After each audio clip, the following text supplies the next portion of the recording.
a todos, reciban un cordial saludo. Somos los estudiantes de la Universidad Peruana de Ciencias Aplicadas y a continuación hablaremos sobre una de las mayores crisis sociales y políticas del Perú.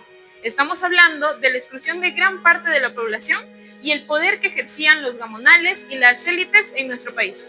Para entender la crisis que hoy analizaremos, es importante que nos preguntemos y nos cuestionemos cómo era la democracia peruana a mediados del siglo XX.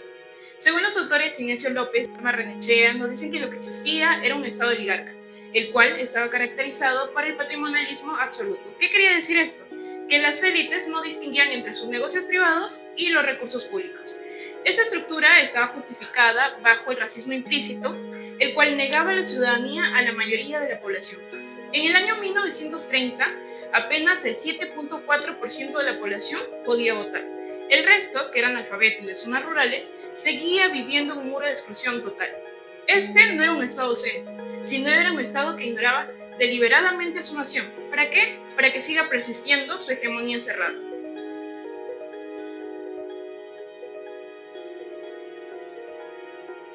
Si miramos el mapa de inicio del siglo XX, Lima parecía una modernidad, pero en los Andes la realidad era otra.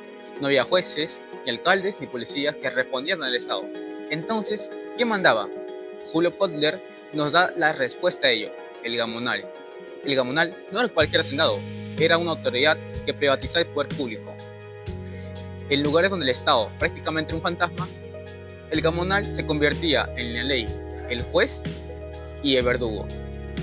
Kotler describe una estructura casi feudal, en la cual el campesino trabajaba en la hacienda por una pequeña parte de parcela para poder subsistir. Pero se encontraba en un sistema de explotación precapitalista que se sostenía sobre la exclusión absoluta. Pero, ¿por qué el gobierno de Lima permitía eso? Esa es la clave del pacto político. El Estado central, esa élite de la República Aristocrática, le decía al gamonal: yo te dejo ser el dueño absoluto de tu región y abusar de ese poder a cambio de que tú me garantices orden y lealtad política. Era un intercambio de favores que sacrificaba la dignidad de cientos de indígenas. En fin, esto dio como resultado un país completamente fragmentado.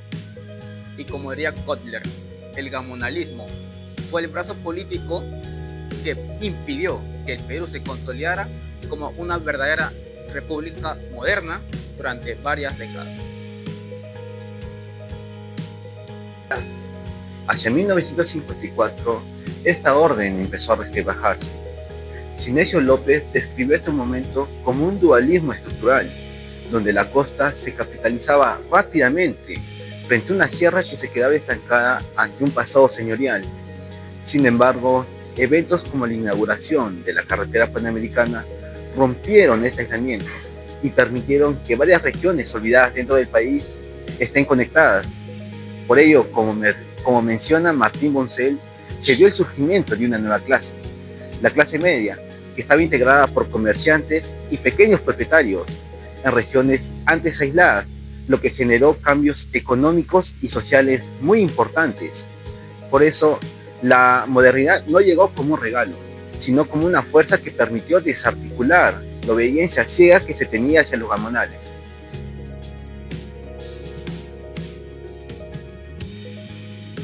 Durante el gobierno de José Luis Bustamante Rivera, que fue entre 1945 a 1948, la presión social fue insostenible. Julio Kotler explica que el reconocimiento de más de 250 sindicatos agrícolas fue un punto de quiebre, ya que los hacendados, en un intento por modernizarse, intentaron invadir a los yanaconas para unificar tierras. La Confederación de Campesinos del Perú empezó a articular las demandas de comunidades para tratar de recuperar las tierras usurpadas. Por lo tanto, el conflicto social ya no era una queja aislada, sino una lucha organizada que empezaba a cuestionar la propiedad de la tierra misma y la legitimidad de la casta oligárquica.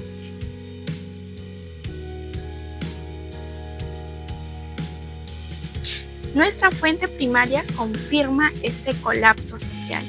Ahora veamos la mapa del año 1940, donde hubo flechas masivas hacia la costa o Lima. No solo fue una migración geográfica, sino una rebelión silenciosa. Al no encontrar justicia frente al agro y los abusos de los comunales, por esta razón el campesino decidió migrar.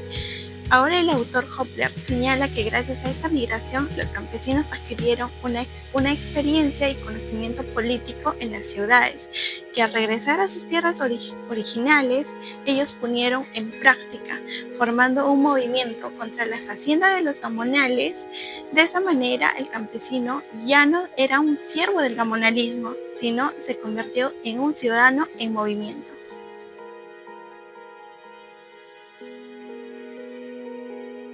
Para concluir, el análisis de este periodo demuestra que el orden oligárquico fracasó porque intentó construir una nación sobre un sistema de castas que negaba una ciudadanía verdaderamente inclusiva.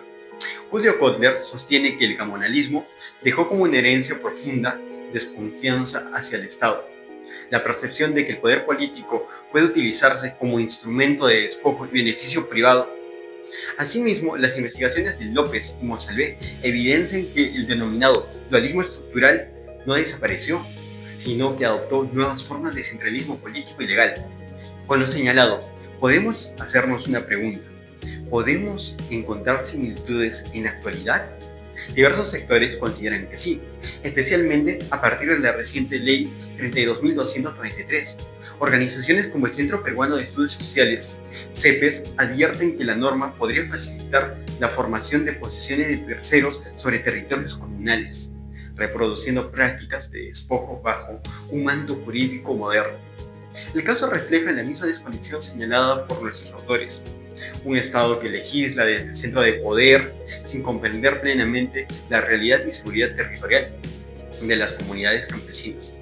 La demanda de inconstitucionalidad presentada por el Colegio de Abogados de Puno ante el Tribunal Constitucional del Perú demuestra que, al igual que en las décadas de 1950 y 1960, las poblaciones rurales continúan defendiendo sus derechos territoriales frente a intereses externos. Asimismo, la historia, brecha entre el Perú oficial y el Perú real, sigue manifestándose en la disputa por la tierra y en la búsqueda de un Estado que garantice una protección verdaderamente equitativa.